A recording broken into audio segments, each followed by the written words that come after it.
Hello friends.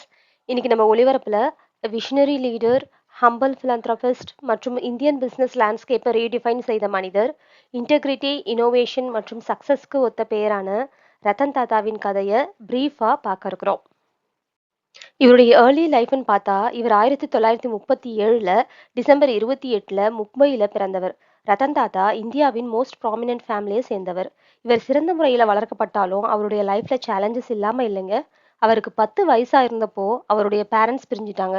அவர் தன்னுடைய பாட்டி lady நவாஜ்பாய் டாட்டாவால வளர்க்கப்பட்டவர். இந்த ஆரம்பகால அனுபவம் அவருக்கு ரிலையன்ஸ், அதாவது மீள்தன்மையை கற்றுக் கொடுத்து எதிர்கால பயணத்தை வரையறுக்கக்கூடிய பண்பை வளர்த்துச்சு. எஜுகேஷன் ஸ்டேஜ கார்னெல் யூனிவர்சிட்டியில ஆர்கிடெக்சர், அதாவது கட்டிடக்கலையை படிச்சு, பிறகு ஹார்வர்ட் பிசினஸ் ஸ்கூல்ல அட்வான்ஸ்ட் மேனேஜ்மெண்ட் ப்ரோக்ராமை முடிச்சாரு. அவர் வெளிநாடுகள்ல ஆப்பர்ச்சுனிட்டிஸை தேடுறதை விட டாடா குரூப்ல ஒர்க் பண்ணணும்னு சூஸ் பண்ணாரு. அவருடைய இந்த டெசிஷன் இந்தியாவுடைய கார்ப்பரேட் ஹிஸ்டரியை டிஃபைன் பண்ணக்கூடியதா அமைஞ்சது. வெளிநாட்டுல தன்னுடைய கல்வியை முடிச்சு இந்தியாவுக்கு திரும்பினவர் சொகுசான வாழ்க்கையை வாழணும்னு நினைக்காம தன்னுடைய எஃபர்ட்ஸை வேலையில காட்ட ஆரம்பிச்சாரு. 1961ல டாடா ஸ்டீல்ல ஒரு ஹம்பிள் அப்ரண்டிஸ்டா டாடா குரூப்ல சேர்ந்து உலைகள்ல ப்ளூ காலர் ஒர்க்கரோட வேலை செஞ்சாரு.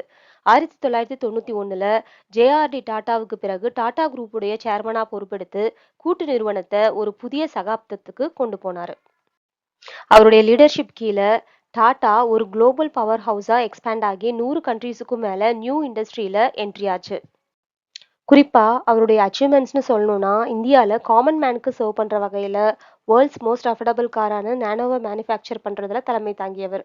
ஜாகுவார், லேண்ட் ரோவர் மற்றும் டெஸ்லி டீ போன்ற குளோபல் பிராண்ட்ஸை அக்வயர் பண்ண ரத்தன் டாட்டாவுடைய போல்ட் டெசிஷன் டாடா குரூப்பை நேஷனல் ஸ்பாட்லைட்டா உருவாக்கிச்சு. அவருடைய கைடன்ஸ் கீழே Tata consultancy services world's leading IT service ப்ரொவைடரா உருவாகியது.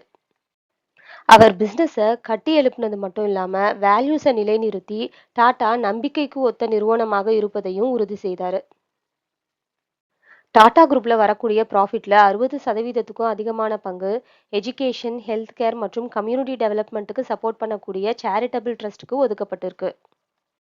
ரத்தன் டாடா தனிப்பட்ட முறையில ஸ்டார்ட் அப்ஸ், யங் ஆண்டர்பிரீனியர்ஸ் மற்றும் அண்டர் பிரிவிலேஜ் சில்ட்ரனுக்கு கேன்சர் ட்ரீட்மெண்ட்டுக்கு சப்போர்ட் பண்ணாரு.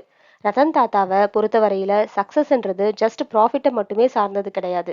அது வாழ்க்கையை மேம்படுத்தி பெட்டர் டுமாரோவை கிரியேட் பண்றது.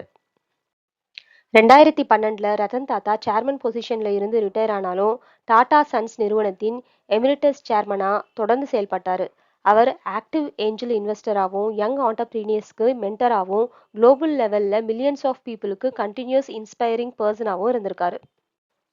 க்ளோசிங் தாட்ஸ்னு ஒரே ஸ்டேட்மெண்ட்ல சொல்லணும்னா, பிசினஸ் எத்திக்ஸை டிஃபைன் பண்றதுல இருந்து குளோபலி இந்தியாவுடைய கார்ப்பரேட் இமேஜை ரீடிஃபைன் பண்ற வரைக்கும் ரத்தன் டாட்டாவுடைய லெகசி, அதாவது அவருடைய மரபு, பிசினஸையும் தாண்டியது.